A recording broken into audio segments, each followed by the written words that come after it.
এক ছিল এক ছোট্ট রাজ্য, নাম তার সোনাঝুরি।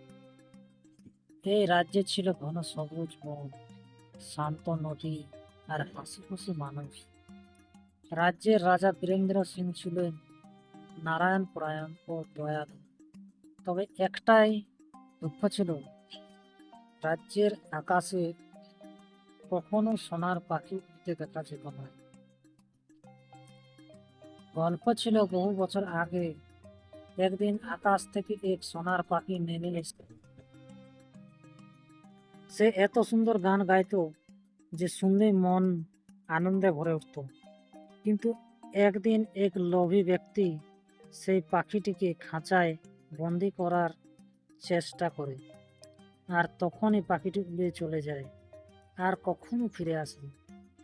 তখন থেকেই রাজ্যের সুখ যেন কমতে থাকে, ফসল নষ্ট হতে শুরু করে আর রাজ্যের মানুষ হাসি ভুলে যায়।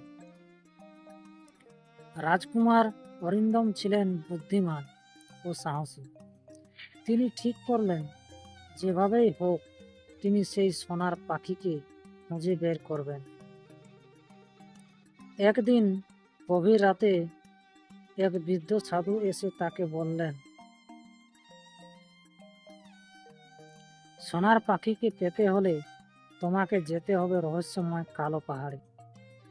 সেখানে আছে এক ধূসর রাজপ্রাসাদ, যেখানে এক দুষ্টু জাদুকর কালেহির বন্দি করে রেখেছে। তবে সাবধান, কালেহির তোমাকে বিভ্রান্ত করার চেষ্টা করবে। পরের দিন সকালে অরিন্দম নিজের বিশ্বস্ত ঘোড়া অশ্বরাজকে নিয়ে বেরিয়ে পড়লেন। অনেক পাহাড়, নদী, বন পেরিয়ে অবশেষে তিনি পৌঁছালেন কালো পাহাড়ে। সেখানে তিনি দেখলেন এক বিশাল প্রাসাদ, যার চারপাশে অদ্ভুত ধোঁয়া ছড়িয়ে আছে। প্রাসাদের ভিতরে ঢুকতেই এক রহস্যময় কণ্ঠ ভেসে এলো, কে তুমি? এখানে কি চাও? অরিন্দম দৃঢ় কণ্ঠে বললেন, আমি সোনার পাখিকে মুক্ত করতে এসেছি। হাসির শব্দে পুরো রাজপ্রাসাদ কেঁপে উঠল। সামনে এসে দাঁড়ালো এক দীর্ঘদেহী জাদুকর, কালো আলখাল্লা পরা, চোখ দুটো অগ্নির মতো জ্বলছে।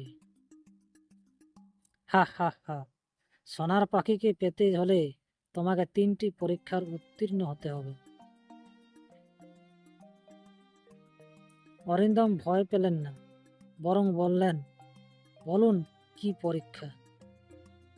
প্রথম পরীক্ষা, ধাঁধার উত্তর। কালেহির জিজ্ঞাসা করল, আমি নেই তো অন্ধকার, আমি আছি তো আলো, আমার ছোঁয়া পেলেই জীবন হয় আলো, বলো তো আমি কে? অরিন্দম একটু ভেবে বললেন, জ্ঞান। জাদুকর একটু চমকে গেল, কিন্তু বলল, ঠিক আছে, প্রথম পরীক্ষা তুমি পেরেছ। দ্বিতীয় পরীক্ষা, সাহসের পরীক্ষা। এবার জাদুকর সামনে আনলো বিশাল এক আগুনের দেয়াল।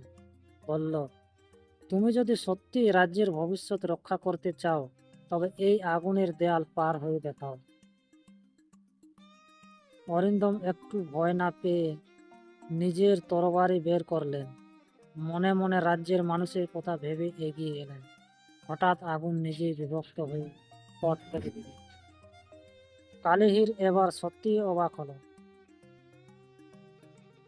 তৃতীয় পরীক্ষা, আত্মত্যাগের পরীক্ষা।